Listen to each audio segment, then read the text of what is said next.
अच्छा, एक चीज़ मुझे बताइएगा, क्योंकि रियल एस्टेट हम पूरे पाकिस्तान को देख रहे होते हैं और आप लोग पूरे पाकिस्तान की माशाल्लाह प्रोजेक्ट कर रहे होते हैं, गवादर से लेके आप केपी तक काम कर रहे होते हैं।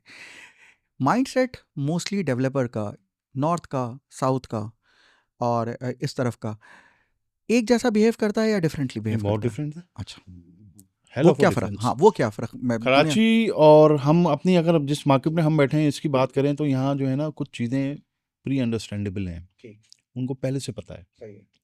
लेकिन हम अगर किसी रिमोट एरिया में काम करते हैं, हम पंजाब के किसी गांव का कोई प्रोजेक्ट कर रहे हैं, तो उनको समझाना वो एक अलग जॉब है पूरी, वो जस्टिफाई करना उनको कि भाई हम आपसे इतने पैसे जो ले रहे हैं हम आपको ये करके देंगे, फिर ये करके उनको समझाना कि भाई हम यूँ ले रहे हैं पैसे आपसे, ठीक। वो बड़ा मुश्किल काम है। नहीं तो उसके लिए नहीं, पूरी की बात हो रही है, सिर्फ पंजाब या केपी के अंदर भी यही सूरत है? या केपी में के इस्लामाबाद, भी फिर अच्छा इस्लामाबाद कैसे ट्रीट करते हैं आप लोग, ये मैं पूछ, इस्लामाबाद बहुत हाँ, अच्छा, हाँ, इस्लामाबाद में अच्छे अच्छे हाँ, अच्छे क्लाइंट्स हैं। हाँ भाई, हमारे पास हमने इस्लामाबाद के कुछ बहुत बड़े बड़े काम किए हैं। अच्छा, नहीं तो वहाँ की इस्लामाबाद वालों की अंडरस्टैंडिंग हाँ, जो है वो डिफरेंट बहुत है, बेहतर, बहुत बहुत बेहतर है, बेहतर, हाँ, बहुत मतलब इस बेहतर, काम की अंडरस्टैंडिंग के मामले में बहुत वो लोग बेहतर। बहुत कर रहे होते हैं। अच्छा, दूसरा मुझे बताइए, कहीं आप लोगों को कराची बैठ के बहुत सारे प्रोफेशन में ऐसा महसूस होता है कि मुकाबला शुरू हो जाता है कि जी लाहौर कराची, इस्लामाबाद लाहौर, कभी बेसिकली बेस्ड इन कराची, कभी आप लोगों को इस किस्म की कोई चीज़ महसूस हुई अपने काम को लेके कि नहीं यार कराची वालों देखें, से उनको प्रॉब्लम है? ये आर्किटेक्चर जो भी विजुअलाइजेशन फर्म्स जो हैं वो मोस्टली कराची बेस्ड हैं। ठीक है। ठीक है, एक आध इस्लामाबाद बेस्ड भी हैं, एक आध मेरे ख्याल से लाहौर बेस्ड भी हैं। हम्म, लेकिन देखें, बात यह है कि आप लाहौर के क्लाइंट हैं, आपने सिंगापुर जाके और बहुत बड़ा एक काम करवा के यहाँ पर ले आए, और तो वो काम तो फिर सिंगापुर का हुआ ना, हम्म, या इवन वो इंटरनेशनली काम हुआ, वो फिर लोकल काम तो नहीं हुआ ना। आप उसको वो लाहौर का काम कह के या पंजाब का काम कह के आप उसको हमारे काम से कंपेयर अगर करते हैं, तो ज्यादती है। सही है। दूसरा एक थोड़ा सा ज़ाहिर है कि इंडस्ट्री का ही सवाल है, ज़ाहिर है डायरेक्टली विजुअलाइजेशन का नहीं है। आप ये मुझे बताइए कि ये एक रियल एस्टेट में इस वक्त जो है वो कोई बहुत ही बूम नहीं आया हुआ, और it's been now 8 years almost, और कहते ये हैं, जो स्टडीज़ कहती हैं कि कहीं की भी रियल एस्टेट में 5 साल का एक वक्त आता है, हर वक्त आता है, हर दौर में आता है। आप लोग अपने तजुर्बे से और अपनी उस पर क्या देख रहे हैं कि पाकिस्तान में रियल एस्टेट का सूरत हाल इसी तरीके से अभी मुंजमद ही रहेगी, क्योंकि स्टॉक अगर एक तरफ चल रहा हो या अगर गोल्ड एक तरफ चल रहा हो और फिर उसके बाद ऊपर नीचे, लेकिन यहाँ स्टेबिलिटी उस तरीके से नहीं आ पा रही एक लंबे टाइम से, तो इसको क्या देख रहे हैं, किस देखें, इकोनॉमिकल अनरेस्ट जो होता है वो डिपेंड करता है, ठीक है ना।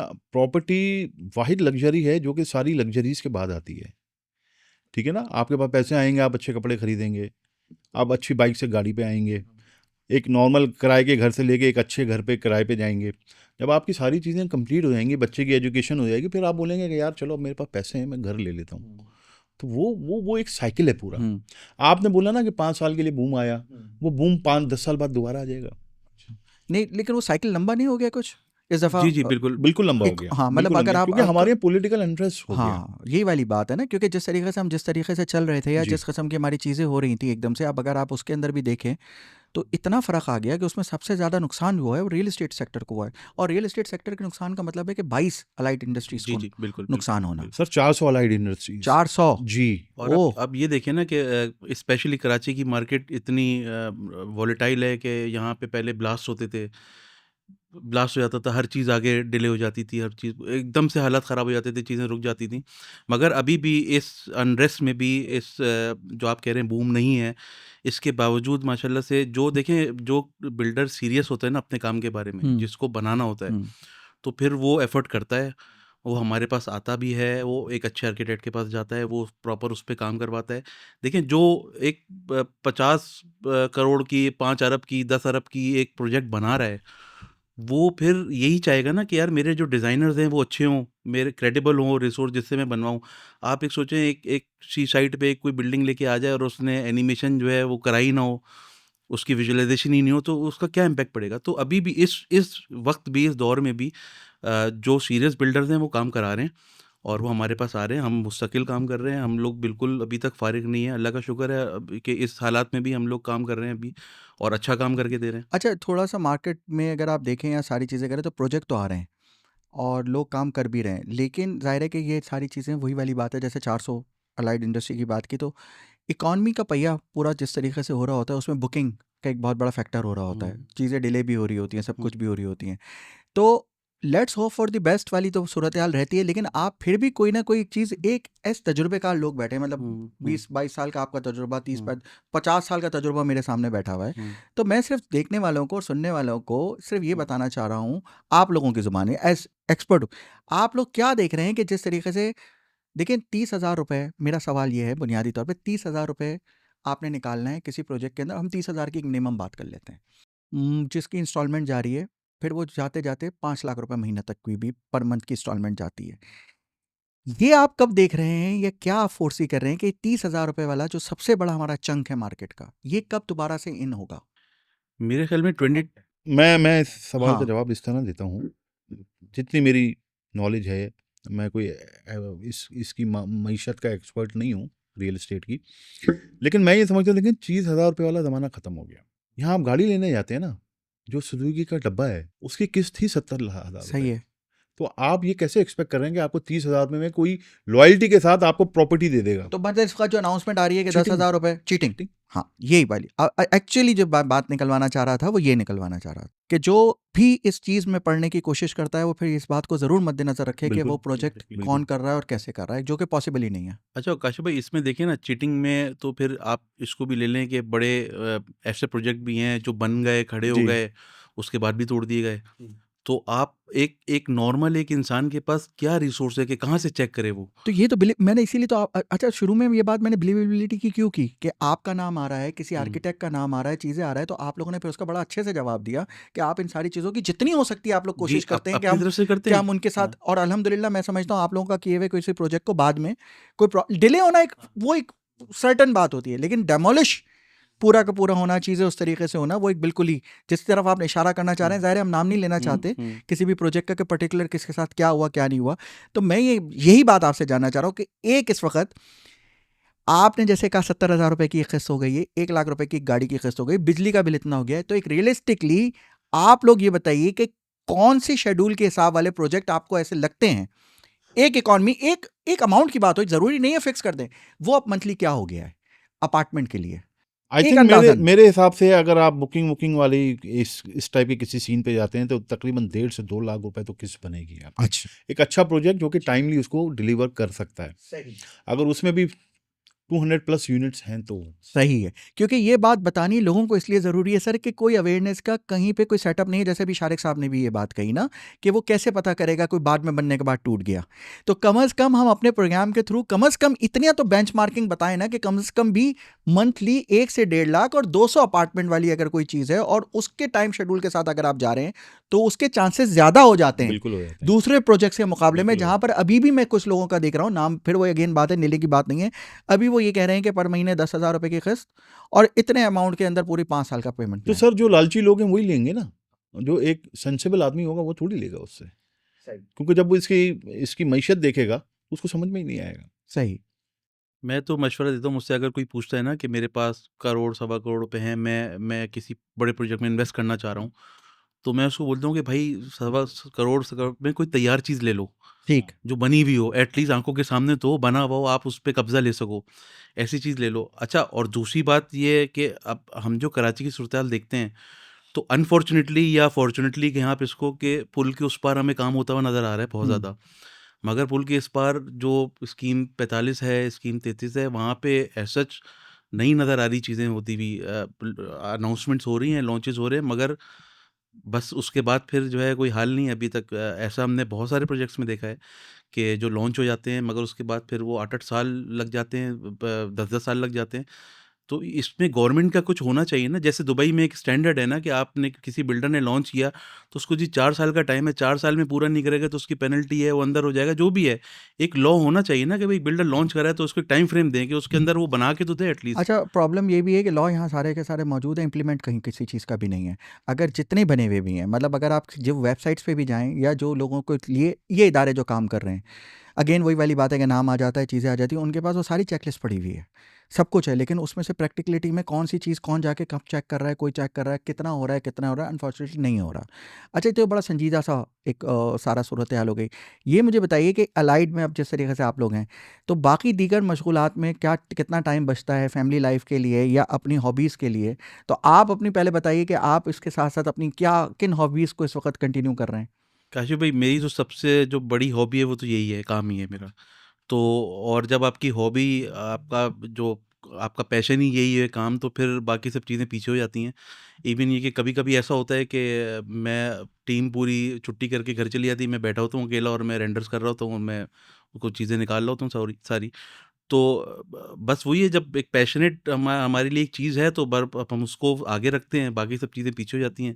मगर इसके अलावा हमारा और शौक है बहुत सारी, हम उसमें नहीं, शूट मैंने तो आपको देखा शूटिंग रेंज में देखा है, मैंने तो आपकी हाँ, वीडियोस वगैरह, आप वो शूटिंग बताना ही नहीं करते चाह हैं। रहे। हाँ।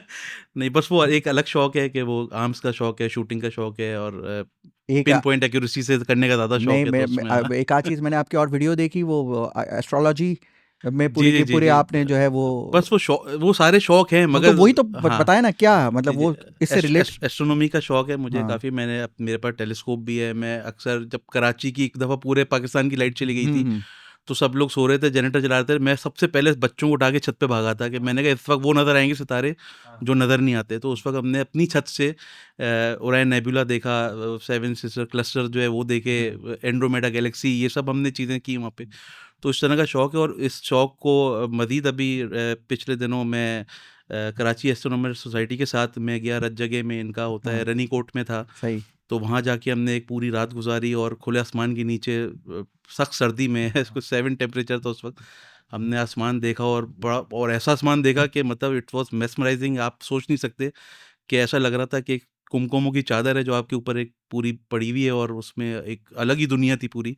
हमें तो सैटेलाइट्स इसके चलती लिए नज़र टाइम आ रही निकल थी। आता है ना। हाँ, हाँ, टाइम निकाल, देखिए वो वही ये तो मैं आपको बताऊँ, यूजुअली लोगों का ख़्याल ये सोचिए कि जो एनिमेशन इंडस्ट्री है इसमें रातें लगती हैं और आप पूरी-पूरी रात बैठे रहते हैं, ऐसा बिल्कुल नहीं है। हम्म। मेरे ख़्याल में डीजीनेक्स जो है वो वाहिद विजुअलाइज़ेशन हाउस है जिसकी सैटरडे संडे ऑफ होती है।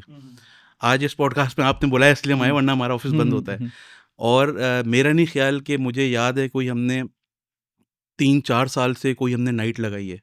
हाँ, कभी-कभी ऐसा होता है, देखिए काम है, अगर अगर कभी ऐसा है कि हमें कल कोई चीज़ देनी है और हमने उसमें कुछ अपना कीड़े के चक्कर में हमने उसमें ज़्यादा डिटेल कर दिया और वो चीज़ नहीं रेडी है, तो फिर हम रात भी लगाएँगे उसमें, मगर ऐसा होता नहीं है अब यूजुअली। या पहले किसी के अनप्रोफेशनलिज्म का पेन हम क्यों लें? सही है। ठीक है ना? तो हमारा यही है, हम हार्डली सैटरडे को आते हैं। ये तो बिल्कुल भी नहीं आता, मैं तो होता हूँ सैटरडे को। आप तो संडे को भी आते हैं, मैं वो तो मैं आ संडे रहा को हूँ ना भी आपकी आता हूँ। हॉबीज़ की तरफ। यस, मैं तो मैं तो मूवीज़ भी देखता हूँ हाँ। इधर। मैं तो यहाँ पर पार्टी टाइम भी होता है, हाँ। खाने भी खा रहा होता हूँ इधर। हाँ। ये मेरा घर है। हाँ। ठीक तो है? ये आप आपकी एक्चुअली देखिए बात ये आपकी जो हाँ, हॉबी आ रही है, वो जो निकल कर आ रही है, वो सारी की सारी मूवी है, बाइक्स का मुझे बहुत शौक है। बाइक्स का शौक है। अच्छा, तो आपने कौन सी रखी हुई है? मैं खुद ही बना के रखी हुई है। अच्छा, ये खुद। हाँ, अच्छा। खुद ही बना के रखी हुई है। हाँ, मूवीज कौन, लेकिन ईस्टर्न, वेस्टर्न, बॉलीवुड, यार तमिल, मुझे तो हॉलीवुड? नहीं, हॉलीवुड टॉलीवुड नहीं, ये कुछ भी नहीं। मुझे फिक्शन अच्छा लगता है, अच्छा। मुझे डार्क सिनेमा अच्छा लगता है, मुझे म्यूजिक का बहुत शौक है, मैं हम्म। कॉन्सर्ट्स देखता हूँ पूरे पूरे। सही। तो म्यूजिक के लिए पर्टिकुलरली किसी आर्टिस्ट की बात हो रही है या इंस्ट्रूमेंटल नहीं, म्यूजिक? इंस्ट्रूमेंटल म्यूजिक, हाँ, ऑर्केस्ट्रा की बात कर लें ऑर्केस्ट्रा आप, की बात हो सिम्फनी रही की है। बात कर लें। अच्छा, अच्छा। सही है। तो उसमें आपका कोई जो उस ज़माने की, जहाँ जाहिर है आप इंस्ट्रूमेंटल, तो आपको कौन सबसे ज़्यादा इंस्पायर इंस्ट्रूमेंटलिस्ट? इंस्ट्रूमेंटलिस्ट तो मेरा फेवरेट कंपोजर जो है वो तो था यानी। अच्छा। और उसके बाद अगर हैंस जिमर्स, उसको मैं बहुत सुनता हूँ। उसके अब तो लाइव कॉन्सर्ट्स आने शुरू हो गए यूट्यूब बल्कि पे मुझे आपकी। तो एक दफ़ा बात हो रही थी, तो मैं तो चाहूँगा ऑन कैमरा भी बताएं कि वो तो आप कॉन्सर्ट अटेंड करने के जी लिए जी, मैंने 2 दफ़ा यानी का कॉन्सर्ट अटेंड किया। एक दफ़ा हाँ, दुबई में किया था, एक थाईलैंड में किया था। और वो पर्टिकुलर आप उसी के लिए अब मैं दुबई में तो गया ही इसीलिए था, कि कॉन्सर्ट अटेंड हो जाए कॉन्सर्ट उसका। अटेंड तो करेंगे। क्या एक्सपीरियंस था वो कमाल लाइव? एक्सपीरियंस था, कमाल तो एक्सपीरियंस। उसका कुछ भी परसेंट हम जब नहीं, देख रहे वो जो होते अब हैं? आप ऑन स्क्रीन देखते हैं, हाँ, आप वो वही। कितनी बड़ी भी स्क्रीन पे देख लें, कितने अच्छे मॉनिटरिंग सिस्टम के साथ देख लें, वो जो उसकी रॉ फीलिंग है वो तो नहीं आ सकती ना। दूसरा, चूंकि हॉबीज़ की बात हो रही है, पॉडकास्ट के भी एंड की तरफ चल रहे हैं। ये मुझे बताएं, क्योंकि ज़ाहिर है सिनेमा का शौक़ अभी जैसे उमर साहब ने कहा, और इसी शौक़ के लिए इन्होंने कुछ फ़िल्में भी यहाँ पे एडिट की या पोस्ट प्रोडक्शन किया। क्या सिनेमा देख रहे हैं बॉस? पाकिस्तान का सिनेमा कैसा देख रहे हैं? क्या देख रहे हैं आने वाले दिनों में? जहाँ आपने रियल एस्टेट के मुतालिक इतनी बात की, वो तो एक प्रोफेशनल हो गया, बट देखें बहुत नाकिस से राय होगी मेरी अगर हाँ, नहीं होगी फिर इस भी बारे में, फिर भी तो सिनेमा हमारे यहाँ तो मैं तो नहीं समझता हमारे यहाँ सिनेमा ग्रो कर पाएगा। हाँ, आप सिनेमा खोल के अच्छे सेटअप्स लगा के आप बाहर का कंटेंट दिखाएं, अच्छा, नहीं वो तो चल ही रहा है ना, बस हिंदुस्तान ही नहीं चल रहा है इस वक्त। ना बाकी चले। बाहर का कंटेंट तो आ ही रहा है इस वक्त, सारा का सारा आ रहा है, लेकिन अभी उस मैं तरीके देख के आया, अभी ये मिशन इम्पॉसिबल ये जो नई वाली है, अभी जी 2 दिन पहले देख के आया, अच्छा एक्सपीरियंस रहा मेरा। सही। बहुत अच्छा, बहुत अच्छी मूवी बनाई है, वैल लेकिन आपको इंग्लिश फिल्म के साथ वो वैल्यू फॉर मनी लगता है? क्योंकि लोगों को बहुत बिल्कुल सारा लगता है, लगता है, बिल्कुल लगता क्योंकि है। एक बहुत बड़ी डिबेट ये भी हो रही है कि 1000 रुपए का टिकट होने के बाद और 500 रुपए के पॉपकॉर्न होने के बाद कितने % लोग अब सिर्फ और सिर्फ मल्टीप्लेक्सेस के रह गए हैं, सिंगल स्क्रीन खत्म हो गया बात है। बताऊं क्या है, बात यह है कि आप पाकिस्तानी फिल्म जो कि 5 करोड़ में बनती है, जो कि 10 करोड़ में बनती है, वॉट एवर जितने में भी बनती है, उसका टिकट भी आप 1500 रुपये में लेके देख रहे हैं। जी, और एक इंग्लिश फिल्म है जो कि अरबों रुपए में बनी है, खरबों रुपए में बनी है, उसका टिकट भी 1500 रुपये का है। तो भाई मैं तो फिर वो कचरा माल क्यों देखूंगा? नहीं, मैं ये कह रहा हूँ कि कितने % ऐसे लोग हैं जो सिर्फ वही देखना चाहते हैं? मतलब इसको देखें ना कि 25 लेकिन करोड़ लास्ट मेरा जो लास्ट एक्सपीरियंस रहा, मैं काफ़ी दिनों बाद सिनेमा गया कि कोई मूवी देखने, मेरा रात का 10:30 बजे का शो था, फुल था, ऑलमोस्ट फुल था। सही है, और मेरे बाद जो 1:30 बजे का जो शो था, वो भी ऑलमोस्ट फुल था। सही है। तो इसका मतलब लोग फिल्म देखना चाहते नहीं, हैं। आपको ऐसा नहीं लगता कि चूंकि अभी सिनेमास कम हैं और देखने वाले ज़्यादा हैं, तो आपको ऐसा लग रहा है कि अब हमारे पास चूंकि वही कम तादाद में है हाँ, ना? हाँ, पहले तो देखें, मुझे मेरी सबसे ज़्यादा सिनेमा पे देखे, जो मैंने सबसे ज़्यादा फिल्म देखी सिनेमा जाके, वो है टर्मिनेटर। बिल्कुल। मैंने टर्मिनेटर मतलब मल्टीपल टाइम देखी, मुझे याद भी नहीं मैंने कितनी दफ़ा देखी, लेकिन वो मैंने कभी भी, ज़ाहिर है वक्त की बात है, मैंने सिंगल स्क्रीन पे देखी। बिल्कुल ठीक है। मेरे न्यूप्लेक्स वाला या ये मल्टीप्लेक्सेस मल्टीप्लेक्सेस वाला थे ही नहीं दौर उस नहीं वक़्त। था। हाँ। तो यही मैं आपसे पूछना चाह रहा हूँ कि क्या ऐसा नहीं है कि हमने एक बहुत बड़ा फिल्म बीन आप दूर किया है, जो अफोर्डेबिलिटी हर आदमी के लिए मुमकिन नहीं होती इस पैसे की देखना? तो उस वक्त भी टर्मिनेटर, ज़ाहिर है जो भी प्राइस था, हम उस प्राइस के मुकाबले में कम प्राइस पे ही देखते थे। काशिफ़, आप किसी भी फ़िल्म की बात करेंगे ना, जो आज रिलीज़ होगी, वो 3 महीने बाद, 4 महीने बाद, 2 महीने बाद वो नेटफ्लिक्स पे आपको मिल जाएगी। सही है, नेटफ्लिक्स आपको पड़ता है 1200 से 1500 रुपए का महीना। वो आपका टाइम है। सही है। आप रात को 2 बजे देखना चाहें, आप 24 घंटे देखना चाहें, आप नॉन स्टॉप उसकी प्लेलिस्ट बना के आप फ़िल्में प्ले कर दें, वो सिर्फ़ 1200-1500 रुपए का है। अच्छा, लेकिन उमर भाई यहाँ पे सवाल तो ये भी पैदा होता है ना आप दोनों से कि यार तकरीबन 70,000 सिनेमा है चाइना में, अभी भी वहाँ पे भी न्यू नेटफ्लिक्स है। बिल्कुल है। हिंदुस्तान में इस वक्त जो है ना तकरीबन 25,000 सिनेमा है, वहाँ पे भी तो है। तो वहाँ के सिनेमास नहीं टूट रहे ना, वहाँ चीज़ें नहीं उस तरीके से हो रही, इंटरनेशनल कंटेंट भी आ रहा है ना, सब कुछ हो मगर रहा है। उनका लोकल कंटेंट बहुत अच्छा है ना। हाँ, तो आप लोकल ठीक है ना? कंटेंट हाँ, ठीक है अच्छा ना? है, और फिर वहाँ उनका रीजनल कंटेंट बहुत है। सही। और वो सस्ते में है। आप बताएं ना मुझे, हाँ, सिंधी सस्ते फिल्म, में है, सस्ते यही में तो है। मैं आप सिंधी फिल्म कब से नहीं बनी? सिंधी फिल्म अभी एक रिलीज़ हुई है बड़े अरसे के बाद, कितने अरसे मेरे के ख्याल बाद? 25 साल बाद। बस 25 साल बाद पश्तो सिंधी फिल्म, पश्तो फिल्म तो खैर रेगुलर हम लोग नहीं आ रहे, हम लोग नहीं देख रहे, लेकिन पश्तो फिल्म लेकिन लग नहीं रही। लगती ना। नहीं लग पंजाबी रही। फिल्मों का सुनते हैं हम कि नहीं पंजाबी फिल्म। अच्छा, मज़े की बात है कि पश्तो फिल्म पंजाबी से ज़्यादा बन रही है। जी। नहीं, ज़्यादा बन रही हाँ, है। कहाँ चल रही है भाई? वो बस वो केपी में ही। बस। बस वो केपी के चंद मखसूस सिनेमा हैं, क्योंकि वो ज़ाहिर है कि वो रीजन ही है उस तरीके से। पहले तो 4 सर्किट होते थे सर, पंजाब सर्किट अलग होता था, सिंध बलूचिस्तान सर्किट एक अलग होता था, कश्मीर सर्किट अलग होता था, और सरहद सर सर्किट बात अलग यह है होता था। कि अब मैं कुछ बोलूंगा तो थोड़ा सा अजीब सा नहीं, होगा। नहीं, चंडीगढ़ में चंदू नाचा किसने देखा? सही है। ठीक है, तो हम वो वाली एग्जाम्पल, हम बड़ी फिल्मों की एग्जाम्पल क्यों नहीं देते? सही है, हम बड़ा अपना अपना अपना स्कोप बड़ा क्यों नहीं करते फिल्मों के मामले में? सही है। आप क्या मौला जट बनी ना भाई, उसने बनाई, उसने इंटरनेशनली भाई वो उसी फ्लीट में खड़ी हो गई जिस फ्लीट में ये सल्मान खान और शाहरुख खान नहीं, की नहीं, फिल्में बल्कि खड़ी मैं होती हैं। क्योंकि मैं तो ट्रेड को फॉलो करता हूँ, बल्कि बड़ी अच्छी बात है कि हमने वो फिल्म को बरतानिया में, लंदन में, इंडियन फिल्म से ज़्यादा बिजनेस उसी वक्त साथ में जो रिलीज़ हुई हुई थी उसके साथ फिल्म, उससे ज़्यादा बिजनेस किया हमने। और वहाँ पे हमारी वो मार्केट पहली दफ़ा वो सारे सर्किट खुले जो इससे पहले पाकिस्तान की किसी फिल्म के लिए वो सर्किट अवेलेबल थे ही नहीं। पहली दफ़ा ही वो फिल्म देखी गई, लेकिन उससे एक नुकसान हुआ। अब हर आदमी फिल्म बीन को ना मौला जट सर ही तो अब बात सही है ना, नहीं, अच्छा है, मेरे ये ख्याल में स्टैंडर्ड स्टैंडर्ड आपको बना है। फॉलो करना है। हाँ। अब बात यह है कि देखिए, मैंने मौला जट देखी, हम्म, अब मैं पाकिस्तानी फिल्म समझ के देखी, अब मैं पाकिस्तानी फिल्म समझ के कोई चंडू मंडू फिल्म देख लूं, तो मेरा कौन, मैं तो बिल्कुल ही धम हो गया ना, फिर मैं नेक्स्ट टाइम नहीं देखूंगा। अच्छा, आप मुझे बताएं कि ये फिल्म बराए फिल्म क्योंकि हमारा सब्जेक्ट भी है, चीज़ें भी हैं, और मैं असल में ये बात इसलिए भी करता हूँ कि हमारे दिल के बड़े करीब है फ़िल्म शुरू से ना, इस रीजन में। और मैं इसको मशगले के तौर पे नहीं बात करता अपने लोगों से, मैं इसको मसले के तौर पे बात करता हूँ कि मसले को हल किया जाए किसी तरीके से। आप क्या देख रहे हैं कि जुम्मे के जुम्मे रिलीज़ होती थी फिल्म दुनिया भर में, पाकिस्तान में सिर्फ और सिर्फ ईद के ईद भी रिलीज़ अब उस तरीके से मुकम्मल नहीं हो पाती। ये साइकिल क्या आप लोग देख रहे हैं कि बेहतर हो सकता है? इसका मुस्तकबिल क्या देख रहे हैं? मतलब मेरा सवाल, उस वक़्त हम उस तरफ चले गए, इसका मुस्तकबिल क्या देख रहे हैं? लोग जो काम कर रहे हैं उनको करने दिया जाए या उनको समझाया जाए कि भाई नहीं करो, नुकसान हो रहा है? किसके लिए कर रहे सर हो? लोग कौन अपनी आएगा? दिहाड़ियाँ लगा रहे हैं, उनको लगाने देना आप। कैसे भाई, मेरा इसमें, मैं कोई फ़िल्म क्रिटिक नहीं हूँ और मैं कोई बहुत ज़्यादा फ़िल्म्स भी नहीं देखता हूँ। मगर मुझे ये लगता है कि हम लोग अनफॉर्चुनेटली, जैसे हमारे पास फ़िल्म्स आती हैं एडिट के लिए, तो जो डायरेक्टर हैं और जो प्रोड्यूसर हैं ना, वो बहुत ज़्यादा फ़ोकस इस चीज़ पे हैं कि विजुअल बहुत अच्छा हो। जो हीरो की स्किन है वो चमक रही हो, जो हीरोइन है वो बिल्कुल गोरी-चिट्टी हो, उसमें छुआएँ निकल रही हैं उसकी।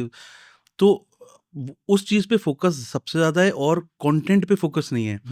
बात ये है कि कंटेंट इज़ किंग। आप कंटेंट अच्छा बनाएँ, बेशक हीरो को पसीने में शराबोर दिखाएँ, आप हीरोइन को काला दिखा दें, मगर आपकी स्टोरी अच्छी होगी, आपका कंटेंट अच्छा होगा तो आपकी फ़िल्म कामयाब होगी। वो आप इंडियन सिनेमा देखें ना, इंडियन सिनेमा के आप जो जो इनके साउथ के जो हीरोज़ हैं, वो कौन से गोरे-चुट्टे हैं और कौन सी उनकी स्किन चमक रही रॉ होती हैं है। वो, जैसे बिल्कुल हैं, रॉ है, बिल्कुल रॉ हैं। मगर उनकी स्टोरी और उनकी एग्ज़ीक्यूशन इतनी अच्छी है, आप फ़ोकस उस चीज़ पे करेंगे।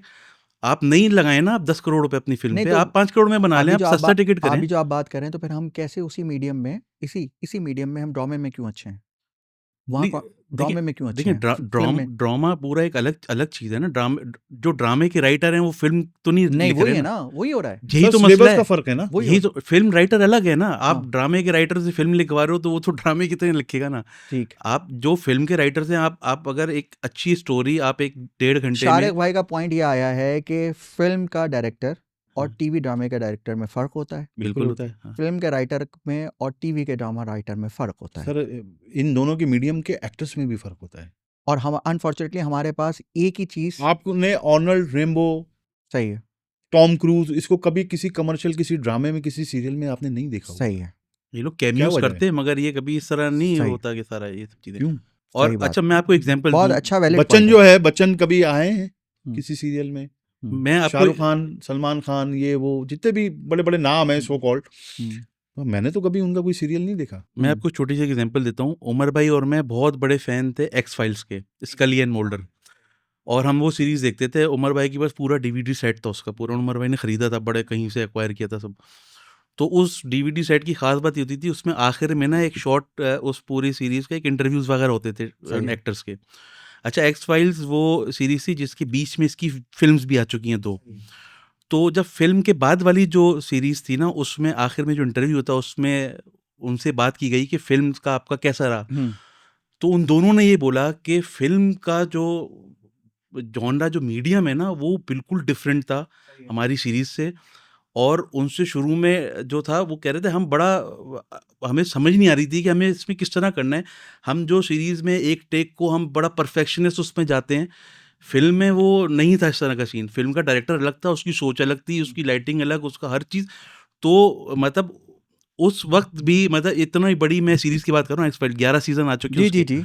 तो आप ये देखिए ना कि उसकी जब फ़िल्म बनी तो उस डायरेक्टर ने नहीं बनाई जो सीरीज़ बना रहा था, उसके लिए अलग डायरेक्टर था, अलग क्रू था, अलग पूरा सीन था। हाँ, ज़ाहिर है, जो अब ज़ाहिर है, जो किताबों के ऊपर जो फ़िल्में बनी हैं, तो डेफ़िनेटली वो किताब तो ली गई, लेकिन उसको एज़ डायरेक्टर तो राइटर को नहीं रखा गया ना। एग्ज़ैक्टली, हाँ, और वो तो एक टेक्निकल पूरा एक हाँ। एस्पेक्ट ही अलग होता है, चाहे वो कितनी भी किताबें हैं और जो बाद में फ़िल्म बनी है। तो ये तो ख़ैर अपनी जगह है। देखने में ये आता है कि बहुत सारी पार्टनरशिप्स बहुत लंबे अरसे तक चलती नहीं हैं, किसी भी कारोबार में। अल्हम्दुलिल्लाह, अल्लाह का शुक्र है कि आप लोगों की सो फार सो गुड बहुत अच्छी चल रही है। बट मैनेज कैसे करते हैं पार्टनरशिप को? किस अंदाज में चीज़ों को आप लोगों ने एक दूसरे के साथ बाइफिकेट किया हुआ है एक कामयाब बिजनेस मॉडल के लिए? देखिए, सबसे बड़ी जो चीज़ है इसमें, सबसे पहली जो चीज़ है और सबसे बड़ी जो चीज़ है, वो ट्रस्ट है। ठीक। ठीक है? मुझे ये नहीं पता होता कि भाई ये काम इसके पास कितना वर्कलोड है। देखिए, मेरा काम बेसिकली, मैं काम पकड़ना, काम को एग्ज़ीक्यूट करके, काम को डिलीवरी करना। ये जो बीच का जो बात का काम है ना, वो सारा शारिक हैंडल करता है। ठीक है। उसमें आर्किटेक्चरल विजुअलाइजेशन हो, प्रोडक्ट की कोई चीज़ हो, व्हाटएवर। देखिए, मेरे ख़्याल में इस और पार्टनरशिप का जो एक वो हमारी स्ट्रेंथ है ना, वो ये है कि उमर भाई का एक अपना डोमेन है, जिसको वो चेक एंड बैलेंस रखते हैं। मेरा एक अपना अलग डोमेन है।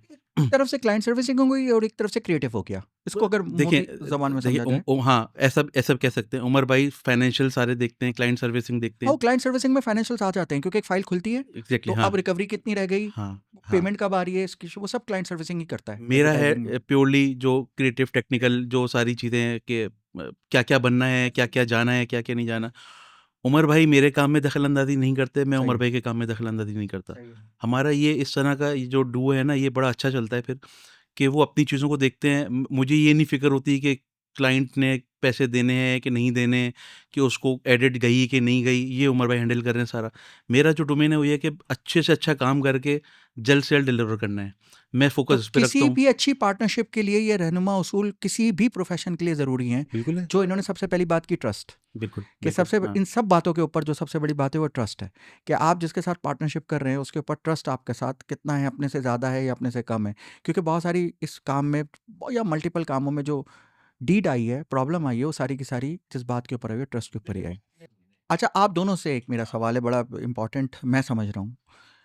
समाज पे आपका जो रोल है, एक इदारा है माशाल्लाह जिसने 500 एम्प्लॉयमेंट मार्केट में दी है, एक कॉर्पोरेट सोशल रिस्पॉन्सिबिलिटी भी आ जाती है। आप अपने काम में समाज में किस तरीके से सुधार लेकर आ सकते हैं? देखिए सबसे पहले तो चीज़ ये कि हम जिन टैलेंट्स को, न्यू लड़कों को जो काम सिखाते हैं, सबसे पहले तो हम उनको एथिकल तरीके से काम करना सिखा रहे हैं। हम चीट करना नहीं सिखाते कि यार किसी का काम देख के छाप दो, ये वाली चीज़ हमारी नहीं है। हम और दूसरा है कि अपने काम से ऑनेस्ट होना सिखा देते हैं कि आपने अगर कोई चीज़ बनानी है तो आपने उसको अपना 100% कैसे लगाना है उस पे। एफ़िशिएंटली कैसे काम करना है और एक अच्छा रिज़ल्ट कैसे जनरेट करना है। और हमारे आप यकीन करें कि हमारे पास जो लड़का आता है ना, तो हम उससे नहीं पूछते कि तुमने कितना पढ़ा हुआ है, कि तुम कहाँ रहते हो, कि तुम्हारी ज़ात क्या है, कि तुम्हारा रिलीजन क्या है, हम ये कभी नहीं पूछते। हाँ, हमारा एक वो होता है कि तुम्हारे अंदर आर्ट का ख्वाब है, कीड़ा है कि नहीं है?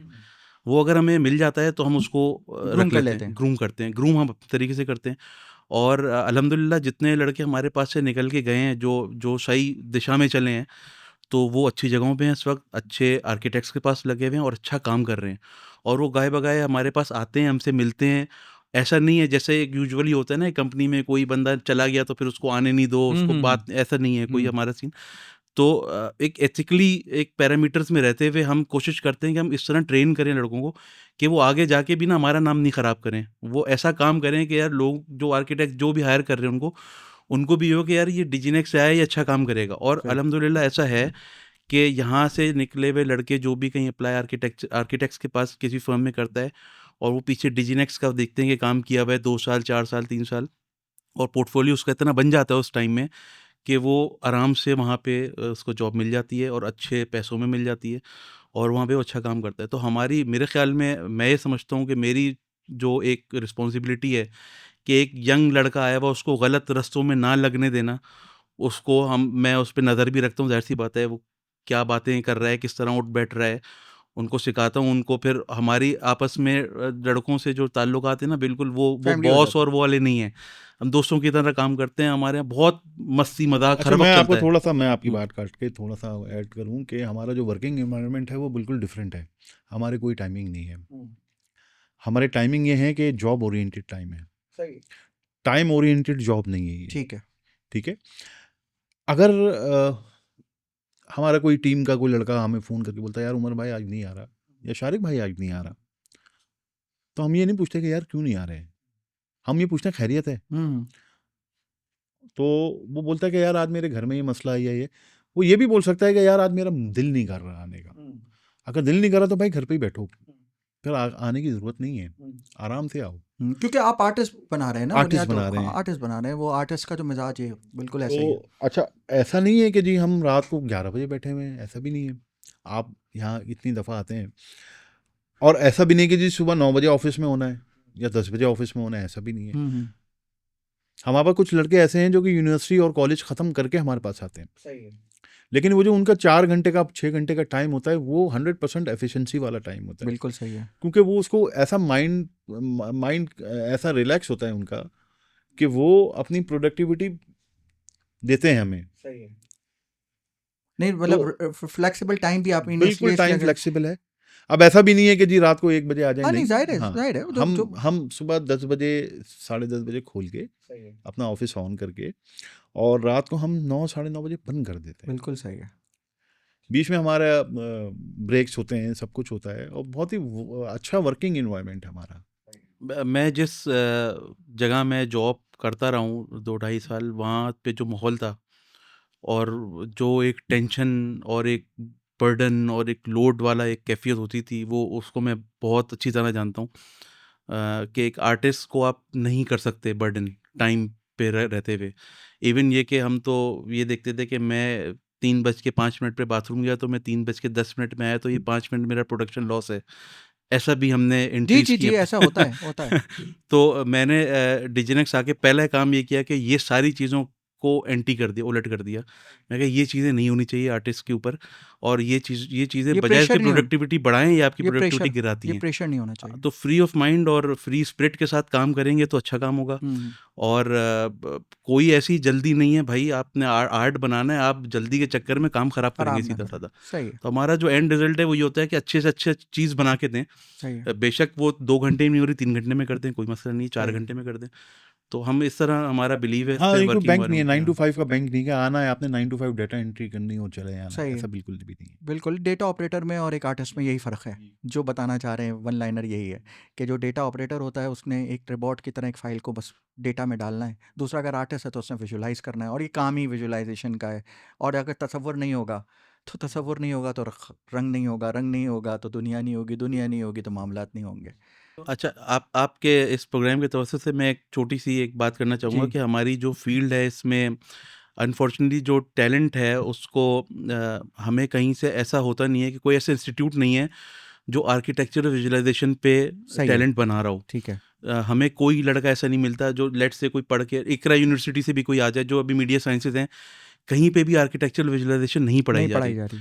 तो हमारा जो है वो एक प्रोग्राम है, हम इंटर्नशिप प्रोग्राम हमारा होता है, हम 1 साल उसमें पूरा ट्रेन करते हैं। ओके, जो भी हमारे पास आता है, हम इंटरव्यू बेस होते हैं हायरिंग, ऐसे हम नहीं करते। हम इंटरव्यू से ये देख लेते हैं कि उस लड़के में जो भी आ रहा है कि उसमें आर्ट का सेंस है कि नहीं है। तो अगर वो होता है तो हम 1 साल उसको ट्रेन करते हैं, आगे सिखाते हैं। मगर आपके इस प्रोग्राम के तवज्जो से मैं ये चाहता हूँ कि अगर कोई ऐसा शख्स देख रहा है जो इंस्टीट्यूट है जिसके पास, तो वो थोड़ा-सा इस पे फ़ोकस करे कि आर्किटेक्चर विजुअलाइज़ेशन भी एक पूरी फ़ील्ड है जिसको अभी तक बिल्कुल बुरी इग्नोर तरह किया जा रहा है। नेग्लेक्ट हो रही है। इसमें हमें टैलेंट चाहिए होता है, पूरी इंडस्ट्री है, इस पे डिपेंड करती है। हमारे पास जो भी आता है 3 साल 4 साल का एक्सपीरियंस, जिसको आर्किटेक्चर विजुअलाइज़ेशन का नहीं एज़ सच आइडिया होता, हमें उसको पूरा ट्रेन करना पड़ता है अपने हिसाब से। हमें बहुत प्रॉब्लम फेस करनी पड़ती है यार। हम जब टैलेंट हंट पे जाते हैं, अब हमारे पास को 2 लोगों की 3 लोगों की वैकेंसी होती है, हम चाहते हैं कि कोई इंटर्नशिप पे हम लोगों को रखें। लोग तो बहुत आ जाते हैं, जी, बच्चे आ जाते हैं, लेकिन जब हम उनसे पूछते हैं तो वो उनको पता कुछ नहीं होता यार। वो ये कहते हैं, उनका मतलब ऐसा होता है कि जैसे बस हमारी मैट्रिक की छुट्टी हो गई है, अब मैंने बोला कि भाई आप कहीं कंप्यूटर सीख लो जाके। तो ये सिर्फ कंप्यूटर सीखना नहीं होता। सही है। अनफॉर्चुनेटली यहाँ पे जो कुछ इंस्टीट्यूट हैं जो बहुत मशहूर हैं, मैं नाम नहीं लूँगा, हाँ, मगर उनके यहाँ जो बड़ा मसला है ना काशिफ़ भाई, वो ये है कि वो सिर्फ़ टूल सिखाते हैं। ये बटन एस्थेटिक्स नहीं होता है, सिखाते हैं। इसको दबाएँगे डब्बा बन जाएगा, इसको दबाएँगे सिलेंडर बन जाएगा, ये सिखा रहे हैं। वो ये नहीं सिखा रहे हैं कि आर्ट कैसे बनाना है, मूड्स क्या होते हैं, थ्योरीज़ क्या होती हैं, लाइटिंग क्या होती है। वो टूल चलाना सिखा रहे हैं। टूल चलाना, एक आर्टिस्ट को टूल नहीं है उसके लिए, वो कोई भी सॉफ्टवेयर कर लेगा। आप उसको थ्योरी तो समझाओ, हुँ, आप उसको कॉन्सेप्ट तो समझाओ। जो यहाँ पे इंस्टीट्यूट हैं, वो लड़के जाके 50-50, 80-80 हज़ार रुपए के कोर्स करके आ रहे हैं और उनको सिर्फ़ टूल की बेसिक्स पता हैं। वो डब्बे बना के ला रहे हैं। तो मतलब ये क्यों ऐसा है यहाँ पे अभी तक? इस इन्फॉर्मेशन के दौर में अभी आपका वो है, बहुत से यूट्यूब चैनल हैं, अपना जीएफएक्स मेंटोर है, इमरान हुँ, अली दीना, बिल्कुल। इतना ज़बरदस्त काम कर रहा है। उसने हुँ, फ़ोटोशॉप, आफ्टर इफ़ेक्ट पे इतने ट्यूटोरियल्स बनाए हैं, लोगों को नहीं ज़रूरत है जाने की। मैं कहता हूँ आप वो 50-80 हज़ार रुपए जो आप इंस्टीट्यूट पे लगा रहे हैं, आप वो अपने इन कोर्सेज़ पे लगा दें। आप यूडेमी के कोर्सेज़ ले लें, लिंडा से कोर्सेज़ ले लें। अच्छा, और अनफॉर्चुनेटली मीडिया साइंसेज़ से जो भी आता है ना, उन सबको तो सबसे पहले सबको डायरेक्टर बनना है। हाँ, अच्छा। अनफॉर्चुनेटली मैंने जितनों के इंटरव्यू किए हैं, सबको डायरेक्टर बनना होता है। पता कुछ नहीं है मगर डायरेक्टर बनना है डायरेक्टर सीधे बनना है। सीधा। तो वो एक फ़िल्म बना ली है और बस वो उनका ख्वाब ये है कि मैं अब जाके जो है वो असद-उल हक के लेवल का डायरेक्टर बनूँगा सही जब। है। तो एक तो ये मसला है। दूसरा ये कि देखिए हम अब क्या करते हैं, अब इससे हमने तोड़ ये निकाला कि हम फिर जिसमें आर्ट का सेंस होता है उसको उठाते हैं, उसको पहले सिर्फ ट्रेन करते हैं 1 साल। 6 महीने तो उसको सिर्फ सिखाते हैं, कॉन्सेप्ट्स, ट्यूटोरियल, जो डिज़ाइन कोर्सेज़ होते हैं हमने सारे। बहुत सारे निकाले हैं अपने अलग से। उसको फिर लाइव प्रोजेक्ट्स में ऑन एंड ऑफ शामिल करते हैं, हटाते हैं, शामिल करते हैं, हटाते हैं, इंटीरियर, एक्सटीरियर डिफरेंट उसको गुज़ारते हैं पूरा एक सिनेरियो से। और हम अपने एक्वायर किए हुए टैलेंट को इसी तरह सिखाते हैं। थ्योरी के साथ-साथ प्रैक्टिकल, फिर थ्योरी, फिर प्रैक्टिकल, एक-एक चीज़ बता के, मतलब हमको ऐसा नहीं है कि हम कोई क्लास ले रहे हैं, हम काम के साथ-साथ थ्योरी बताते तो हैं उसको सारी माशाल्लाह ये जो चीज़ें। 500 एम्प्लॉयमेंट यहाँ से निकल के माशाल्लाह इस over the period of time गई है, तो आपने सबकी ग्रोथ ही देखी फिर उसके जी, बाद? जी, जी। जी, जी, जी, जी। देखें जबकि आपको फाइंड करने में मुश्किल होती है, लेकिन जब आपके पास से कोई निकल के निकलता है तो नगीना बन के निकल जाता है कि वो अपना काम अगर वो जिंदगी। मेहनती है हाँ तो। हाँ, डेफिनेटली हाँ। वो मेहनती भी है और वो देखें पैशनेट भी देखें है। देखें ऐसा भी होता है ना, कुछ बच्चे आते हैं और 3-3 महीने 6-6 महीने में भाग जाते हैं, खुद ही भाग भाग जाते हैं, हाँ जाते खुद ही हैं। भाग जाते हैं, हाँ बोरिंग लगता है या चीज़ें हाँ। जो भी कुछ है, वॉट एवर लेकिन रीजन जो अच्छे कंसिस्टेंट लोग होते हैं वो ग्रो करते हैं भाई। करते हैं। हाँ, और आपका छोड़े हुए गए हुए और आगे आपको बाहर बहुत सारे इंटरनेशनल लोग हैं, बहुत सारे बहुत लोग सारे हैं बहुत सारे इंटरनेशनल भी हैं, यहाँ लोकल कुछ लोगों ने अपना सेटअप भी लगाया है, वो काम कर रहे हैं, काम हमसे कर अभी रहे भी हैं। लिंक में हैं। सही है। हमारे पास जो कुछ एम्प्लॉइज़ हैं वो बहुत पुराने हैं, वो हमसे बहुत अच्छा, उनसे हमारी एकदम सिंकिंग हो गई है, वो बहुत अच्छा काम करते हैं सारा। मेरे पास 2-3 लड़के हैं जो कि 15 साल 12 साल से तो हैं 12 मेरे साल पास, हो गए। 12-14 साल से हैं। और जो गए भी हैं वो भी कांटेक्ट में रहते हैं, क्योंकि बिल्कुल ज़ाहिर है है, इंडस्ट्री छोटी है बिल्कुल है, और अभी तक उस तरीके से बिल्कुल इतनी है। सारी चीज़ें नहीं हैं। देखें काशिफ़ भाई, अच्छे बुरे लोग हर जगह होते सही हैं। है। बहुत से हमें ऐसे भी मिले जो 3 महीने बाद भाग के किसी और जगह चले गए, वहाँ उन्होंने पता नहीं क्या बताया, हम कितने अरसे से डिजिनेक्स में, और वो लग मगर ऐसे लोग ना फिर उधर भी ना वो एक्सपेक्टेशन ऐसी दिखा देते हैं कि 4-5 महीने वहाँ से ही फारिग हो जाते नहीं, हैं। एक तो और ऐसे तो चीज़ भी ना बहुत इसमें केसेज़ हैं। एक्सपोज जल्दी हो जाता है बिल्कुल, आदमी, बिल्कुल, क्योंकि बिल्कुल देखिए ना ऐसे ही, अभी हाँ। कोई भी आ जाए आप उसके सामने सिस्टम रख देंगे, यार बना के दिखा दो। और ये चीज़ रियलाइज़ नहीं करते, जब जब स्पेशली जब इकोनॉमिक बूम आता है ना, तो इस तरह की सीन बहुत होते हैं। जब सारे प्रोडक्शन हाउसेस हायर कर रहे होते हैं, काम चल रहा होता है, तो इस तरह के बहुत सीन होते हैं। मगर शायद ये सब भूल जाते हैं कि प्रोडक्शन हाउसेस वाले सारे आपस में एक दूसरे को जानते हैं। बहुत छोटी इंडस्ट्री है अभी भी, थ्राइव करती है मगर है छोटी। सबके एक दूसरे से जान पहचान है, ताल्लुकात हैं। तो कोई अगर इस तरह करता भी है ना, तो वो पता चल जाता है, वो नहीं छुप सकता ज़्यादा अर्से। सही है। और ज़ाहिर सी बात है, आप एक जगह जाके अपनी एक्सपेक्टेशन बहुत ऊँची करके दिखा रहे हैं और वहाँ से आपसे वही एक्सपेक्टेशन है और आप पूरी नहीं कर पा रहे, तो आप फिर को निकलना ही पड़ता है फिर उधर से कोई ऑब्वियसली। एक ख्वाब जो रह गया या पूरा करना है ज़िंदगी में, कोई बिल्कुल एक, है, कोई बिल्कुल है, बिल्कुल है। कोई जो शेयर करना चाहें। बहुत सारे ख्वाब हैं, ख्वाब एक तो होते नहीं हैं। ख्वाब कनेक्टेड, इंटरकनेक्टेड ख्वाब ही होते हैं। लेकिन इंसान को हकीकत की दुनिया में रहना चाहिए, जैसा है वैसे ही खुश होना चाहिए। नहीं वो तो है, लेकिन फिर भी एक ड्रीम होता है ना, कि जैसे वो मुझसे पूछे तो मैं स्ट्रेट कहता हूँ कि मैंने फिल्म बनानी है, और मैं अब किस पे बनानी है, मैंने नूर खान पे बनानी है, एयर अच्छा, मार्शल। अच्छा। मैं बिल्कुल स्पेसिफिक हूँ। कभी भी वसाइल आएंगे, कभी भी चीज़ आएंगी, सब भी कुछ होगा ना, मैं बिल्कुल फर्म हूँ कि जी मैंने करना है। ख्वाब तो मेरे बहुत सारे होंगे, लेकिन एक को मैंने बनाया हुआ है कि एक ऐसा कैरेक्टर मैंने बनाया हुआ है नूर खान, उसके बारे में मैं जितना पढ़ चुका हूँ, क्या आदमी था। चेस PIA गया तो PIA number 1, Pakistan cricket board में आया तो पाकिस्तान टीम नंबर 1, हॉकी बनाई तो हॉकी का नंबर 1 दुनिया में, स्टील मिल डाली तो दुनिया का सबसे बड़ा प्रोजेक्ट डाल के दिया, चीफ रहे एयर चीफ, तो जो मतलब मैंने एक कैरेक्टर बनाया हुआ है कि मुझे नूर खान पे काम करना है, चाहे वो डॉक्यूमेंट्री पे करना हो, चाहे वो फिल्म पे करना हो, ऐसी कोई चीज़। फिल्म का शौक था, अच्छा, लेकिन अभी थोड़ा सा कम हो गया शौक। ठीक। तो मतलब ऐसी कोई चीज़ डायरेक्टली नहीं, बहुत सारी ख्वाब हैं आपके जो अल्लाह ताला मैं सर चाहूँगा कि अपने ही काम में एक्सेल करना है, अच्छा, यही ख्वाब है। अपने ही काम को आगे और लेके जाना है। ठीक है, अभी हमारा अगर तो हम 20 लोग हैं तो मैं तो ख्वाब ये देख रहा हूँ कि मेरे पास 200 लोग हों। इंशाल्लाह सही है। देखिए, हमारा तो ये है कि हमारा ख्वाब, तो आप यही कह सकते हैं कि हमारा काम ऐसा हो कि लोग बस देखते ही बोले कि यार ये डीजीनेक्स ने किया है, इसमें डिटेल बहुत ज़्यादा है, तो ये इन्होंने किया होगा। बहुत प्रैक्टिकल बातें कर दी हैं आप दोनों ने, क्योंकि ख्वाब तो एक ऐसी चीज़ होती है जिस पे इंसान का हाँ। कंट्रोल नहीं होता। मेरा ख्वाब तो ये है कि मैं किसी दिन पेरिस में जाके शांज़-एलिज़ा पे जाके इस तरीके से करूं, वो भी ख्वाब की कैफियत है। लेकिन यहाँ पे भी माशाल्लाह आप दोनों ने अपने आप को नहीं, काम ही आप की तरीके से, ख्वाब भी काम में ही देख रहे हैं। अप्रोच सर प्रैक्टिकल 500 होनी लोगों चाहिए। की टीम आपकी होगी और 500 लोगों को आप चला रहे होंगे और 500 लोगों के साथ आप कारोबार कर रहे होंगे, तो सर ये तो छोटी सी चीज़ें हैं ना। फिर पेरिस जाना इधर उधर, हाँ, नहीं, लेकिन मैं कह रहा हूँ ना फिर कि तो आप एक हर 6 महीने बाद जाया करेंगे अच्छे महीने में आ ना। जाएगा, सही। चलें सर, इसी अच्छे नोट के साथ आप दोनों का बहुत शुक्रिया, आप लोगों ने बहुत वक्त निकाला।